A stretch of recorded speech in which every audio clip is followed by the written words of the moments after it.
Greetings, internet viewers. It's me again, the amazing Flec. Today I'd like to talk about two books that I've been reading, as well as a magical little event that happened in the front yard of where I'm working at. If you're new to this channel, I'm currently on break during a 16-hour shift using the treadmill in the basement. Thanks for joining me for one of Flec's walk and talks. So earlier today I managed to get through the rest of this book here called Free Will by Sam Harris. It's a page-turner, real quick, easy read, only about 70 pages or so. And it's all about the question of whether or not we as human beings have free will. If you're anything like me, I like to think that I'm in charge of my life and what's happening and what's going on, and that I'm in the driver's seat making decisions, and I do have free will. Well, this book's really good because I like it when things can challenge the way I view the world and the way I think. This book argues that we don't have free will. And it gives some really good reasons for that, too.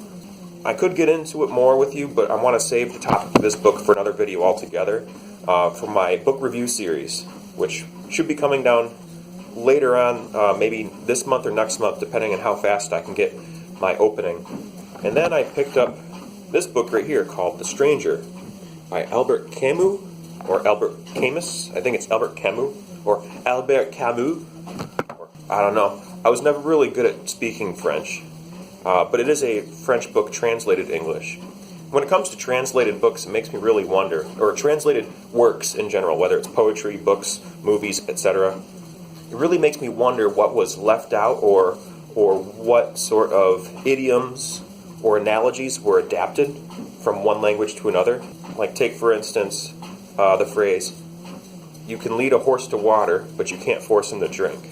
Well, that analogy might not translate so well to French, and vice versa for any sort of metaphors or analogies or idioms that they might use. It might not work so well if you translate it through. So it makes me wonder what gets lost in translation and what's kept.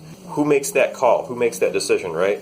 Yeah, it makes me wonder. But this book's pretty cut and dry, though. It seems this book here, it's a pretty interesting book. My friend Riley told me about it, and he gave me a copy to read, and he said that I might like it.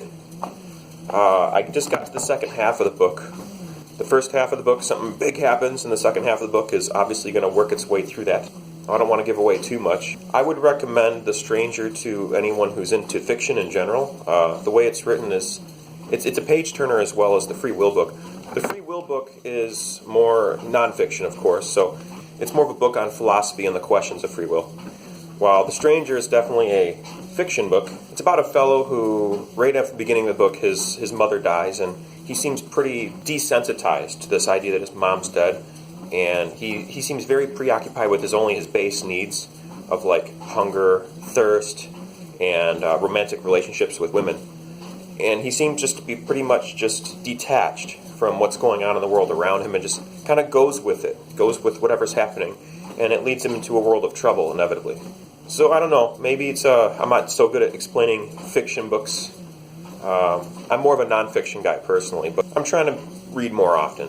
And hopefully, if I can challenge myself to read a couple books a month, I can do a couple of book reviews a month instead of just maybe one. Yeah, if I can do one book review a month, that'd be great. If I can just do them whenever I'm done with the book, that'd be ideal.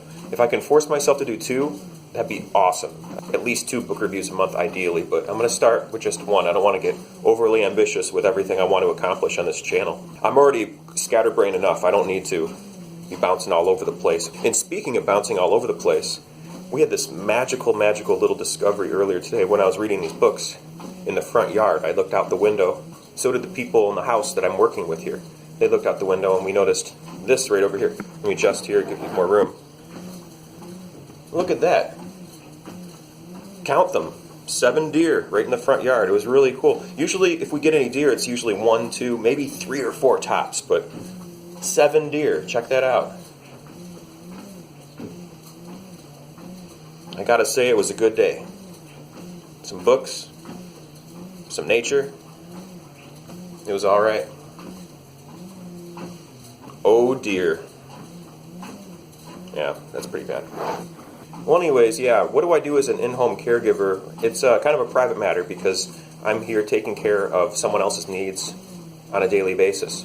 Sometimes I'm a hairdresser, sometimes I do manicures, sometimes I do pedicures, sometimes I dye hair. I usually end up cooking and cleaning quite a bit.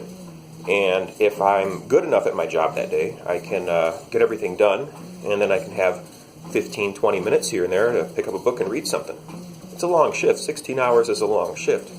But I'm very lucky to have a job like this because I get to see my friend 3 days a week, hang out with them, and accomplish my own personal goals while I'm here in between what they need done. It's kind of like just coexisting with a friend. I mean, I'm doing what I would do for any friend I was just hanging out with, but I'm lucky enough to be in a position where I'm able to get paid to do that. I'm very, very blessed in that regard. So it's really neat to be able to hang out with a friend, make sure they don't die, and take care of them, help them eat, help them cook and clean, and do the things that we do for ourselves that we take for granted that we can do ourselves. It's a rewarding experience, and that just with that alone. But I'm also very, very lucky to be able to have little bits of downtime where I can pick up stuff like this and get my learning on. I guess that's it for Flec's Walk and Talk today. It's Walkabout Wednesday here in the underground lair. I'm on the treadmill, and I'm going to get this thing going now. So thank you very much for watching, and thanks for keeping up on what's going on in my life on a daily basis. All those out there who actually watch this stuff. I hope that you pick up a good book or even stretch out.